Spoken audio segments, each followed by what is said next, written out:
enggak sih, namanya juga wanita kan, apalagi mantan istri.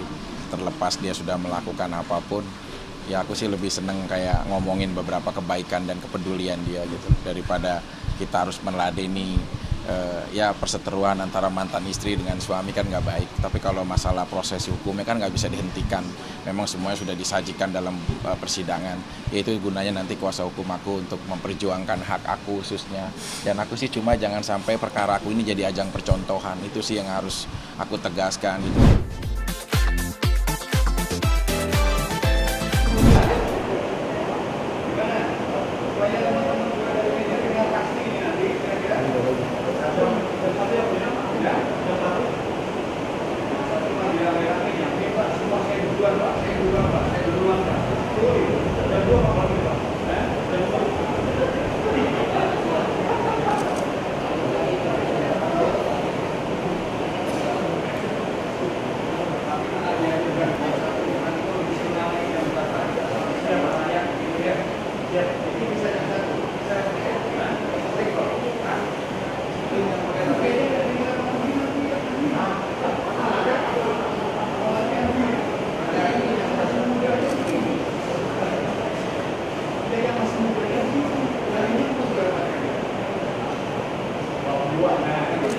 Hadir yang boleh.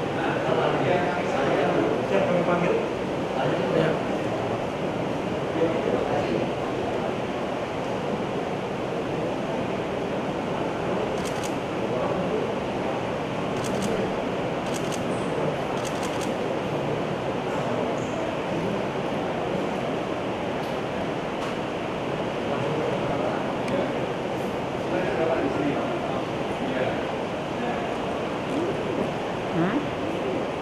Nanti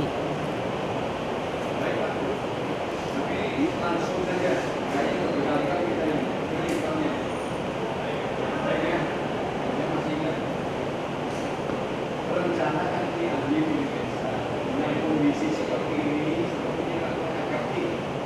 Ya, sebentar kita akan membuka hal yang harus kita bukakan gitu ya. Tentunya begini, gimana Pak untuk mendatakan? Iya. Ya, kalau bayarnya Pak ya, kita jam 1, karena sedikit nggak apa-apa. Ya, begitu ya. Gimana ngomong dengan Pak ya, membatalkan yang di depan Bang. bisa Hari sama. Yang minggu depan hari sama. Gitu ya Pak ya. Mohon kehadirannya Mas kasih untuk mendata dulu ya. Terima kasih Pak. Silakan bisa meninggalkan dua. Ada pertanyaan? Ada pertanyaan? Ini ada pertanyaan? Tanya yang satu siapa? Andreas. Siapa? Andreas. Jangan main handphone Andreas. Ayo sidang Andreas. Ini ditunda 1 minggu sampai dengan hari Rabu minggu depan 11. tanggal 11 November 2020. Penundaannya tadi disebabkan karena situasi ya, karena jam juga sudah sore dan juga karena ada hujan jadi tidak maksimal karena banyak tidak maksimal karena bising lah karena ada hujan dan lain sebagainya. Tapi tadi ahli dari GPU sudah hadir dan yang bersangkutan bersedia untuk datang ke sidang berikutnya. Sudah 1 minggu sampai dengan tanggal 11. Kecewa nggak harus ditunda lagi? Enggak sih, ikut aja rangkaian persidangannya seperti apa. Kan ditunda ataupun tidak itu bukan kewenangan dan kekuasaan kita, tapi karena situasional juga kan saat ini gitu. Yang penting saat dipanggil dan dihadapkan sesuai dengan apa ya, kita menjaga kepercayaan dari majelis yang sudah sangat bijaksana memberikan ya seperti ini, situasi seperti ini. Jadi saat dipanggil sidang udah merupakan kewajiban yang harus mengorbankan ya aktivitas-aktivitas yang lain. Oh, tapi gimana sih lu dalam artian kan berlarut-larut dalam artian sekarang tunda lagi. Lu sendiri gimana sih dalam artian ngerasain itu bagian dari dialog atau seperti apa? Ya, ya kita belum bisa menyimpulkan sesuatu sampai ada putusan yang inkrah kan, sampai nanti ada putusan. Tapi berjalannya ya proses sejauh ini, terima kasihlah teman-teman kuasa hukum juga sangat teliti dan piawai untuk mengawal perkara ini dengan baik gitu. Namun kalau permasalahan waktu itu kan tinggal majelis dan jaksa juga yang punya kewenangan juga secara kebersamaan, bukan hanya dari pihak sendiri gitu. Jadi kalau misalkan memang harus ditunda atau sifatnya nanti dijalankan minggu depan, ya kita ikutin aja semua rangkaiannya. Bang, lihat Mama Emma sendiri selalu dampingin abang nih setiap kali sidang, gimana sih bang? Ya padahal sih aku udah minta sih, maksudnya udahlah, kalau dulu mungkin waktu aku di Rutan Salemba gitu loh. Cuma ya bingung kan, kalau kasih sayang ibu sama anak kan nggak bisa dibatesin gitu. Padahal aku udah bilang nanti dari syuting pagi live, aku siang terus sorenya aku kesini. Aku ada izin syuting sore kan. Udah mama pulang aja maksud aku gitu. Tapi nggak tahu namanya orang tua khawatirnya tinggi, jadi tetap dampingin dan ikutin prosesnya gitu sih. Bang, berarti agenda selanjutnya itu apa bang yang nanti sudah? Ya, untuk agenda selanjutnya pertama ada pemeriksaan dari ahli ya, ahli IT ITE yang kita sudah melihat apa yang mereka tuliskan di dalam BAP dan satu keyakinan kami bahwa ini berbicara tentang keilmuan yang disampaikan, tapi di dalam BAP-nya saya dengan teman-teman kalau bilang tuh nggak nyambung gitu. Artinya dari keahlian dia bukan memberikan keahlian tapi menjustifikasi berdasarkan BAP. Makanya kita tunggu sampai minggu depan, kita akan periksa di dalam persidangan apakah esensi daripada ahlinya dia memberikan keterangan itu punya garis merah, punya ketersinambungan antara fakta kejadian perkara dengan apa yang dia tuliskan di dalam BAP. Kami tim kuasa hukum juga gimana ya, boleh katakan penasaran. Apa iya sih, apakah mampu dia membuktikan klien kita sebagai orang yang mendistribusikan? Padahal ada ayat-ayat yang yang disangkakan dengan klien kita, tapi jawabannya itu ngambang, nggak kemana-mana, jadi nggak fokus. Makanya kami ini greget gitu loh, greget banget. Cuma karena kondisinya hari ini hujan dan memang juga ada penundaan, dari kami juga meminta penundaan karena sudah larut sekali, udah 4:30. Tidak mungkin kami melakukan sidang nanti ada jeda, tidak azan maghrib dan sebagainya, ini akan tidak maksimal sekali gitu. Buat kami siap, dan satu keyakinan bahwa hari ini sudah boleh dikatakan hampir final, tinggal kita yang mengajukan ahli juga nantinya. Ada tadi juga saya sudah berkoordinasi dengan jaksa akan menghadirkan 5 saksi fakta kurang lebih, kemudian 3 ahli. Ya tentunya ini akan membuat perimbangan opini hukum berdasarkan fakta versi kita dengan fakta versi pelapor atau yang dilakukan.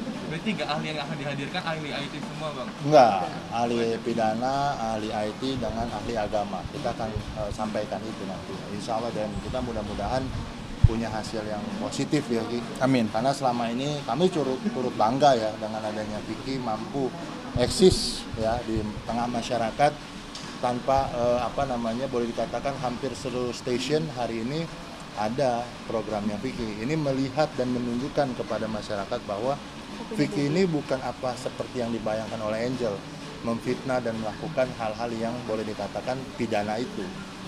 Kan itu apa yang dituduhkan. Tentunya ini menjadi bara penyemangat kami untuk benar-benar membuktikan dan meyakinkan hakim bahwa seluruh tuduhan jaksa tidaklah sesuai dengan apa yang di kejadian pada saat hari H itu. Jadi apresiasi stasiun TV menunjukkan bahwa Vicky masih punya nilai moral yang bagus. Ketika banyak gosip-gosip yang berkeliaran, Vicky begini, Vicky begitu, akhirnya terbantahkan satu persatu. Dan mudah-mudahan ini juga menjadi jalan istiqomah bagi seorang Vicky untuk benar-benar pada jalurnya hari ini, gitu loh. Seperti itu kira-kira. Tapi secara nggak langsung kan keterangan dari IT itu kan bikin lu jadi penjara kemarin. Tuh. Lu sendiri merasa sakit hati atau dalam artian emang udah menantikan kehadiran dia di sidang? Enggak sih, namanya juga wanita kan, apalagi mantan istri. Terlepas dia sudah melakukan apapun, ya aku sih lebih seneng kayak ngomongin beberapa kebaikan dan kepedulian dia gitu, daripada kita harus meladeni perseteruan antara mantan istri dengan suami kan nggak baik. Tapi kalau masalah proses hukumnya kan nggak bisa dihentikan, memang semuanya sudah disajikan dalam persidangan. Yaitu gunanya nanti kuasa hukum aku untuk memperjuangkan hak aku khususnya. Dan aku sih cuma jangan sampai perkara aku ini jadi ajang percontohan, itu sih yang harus aku tegaskan gitu loh. Jangan sampai nanti orang beranggapan bahwa di saat istrinya mungkin melakukan sesuatu yang tidak wajar dalam rumah tangga, dan di saat suaminya yang menemukan itu bahkan lagi melakukan upaya marwah dia sebagai seorang suami, tapi malah suaminya yang dihukum gitu sih. Makanya ada apa ya quote aku kan, jika hukum ke dunia sementara keliru menilaimu, yakinlah hukum Tuhan itu tidak akan pernah tertukar gitu. Karena dalam hidup itu ya bukan hanya rangkaian hukum positif negara, tapi juga ada hukum norma yang perlu kita patuhi gitu. Ya kalau di sini sih sekali lagi semoga aja perkara aku nggak jadi ajang percontohan buat semuanya. Ada hal khusus yang ingin dia sampaikan kepada Angel Elga sendiri nggak Mas Vicky nih? Enggak sih, paling kalau memang apa ya, aku sih berharap ya kita sudah selesai kan, secara rumah tangga juga udah selesai, secara status aku juga udah duduk sebagai seorang terdakwa gitu. Kalau memang ini bagian mewakilkan untuk rasa kepuasan dia, ya aku sih ikhlas-ikhlas aja. Tapi kan kuasa hukum aku juga pasti akan memperjuangkan untuk kebenaran sejauh mana. Tapi kalau secara pribadi, sekecewanya aku sama Angel, bagaimanapun dia adalah seorang istri yang pernah baik sama aku. Pastilah meninggalkan bekas kebaikan, nggak mungkin semuanya tuh selalu jadi hal keburukan gitu. Apalagi saat aku lihat momen dia nyuapin anak-anak aku, yang padahal itu adalah anak aku bukan dari dia tapi dari pernikahan sebelumnya gitu loh. Aku lebih tertarik untuk membahas sisi apa kebaikan yang dia lakukan lah daripada aku gitu. Oke, thank you ya semuanya. Siapa? Saya lah. Sesi Idris. Ya enggak, komunikasi aja, nggak DM, udah WA, udah ketemu juga sama Sesi, terus udah silaturahmi juga ke rumahnya, bahkan ketemu sama anak-anaknya, ketemu mamahnya, terus makan bareng gitu loh.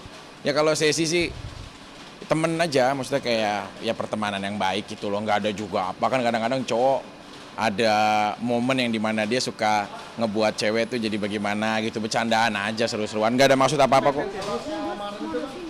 Hah? Kenapa? Bukan, bercandaan aja, nggak ada yang sampai serius juga atau bagaimana. Apa? Lamar. Ya itu mah ini aja, apa kayak statement aja, namanya juga gladiator kan.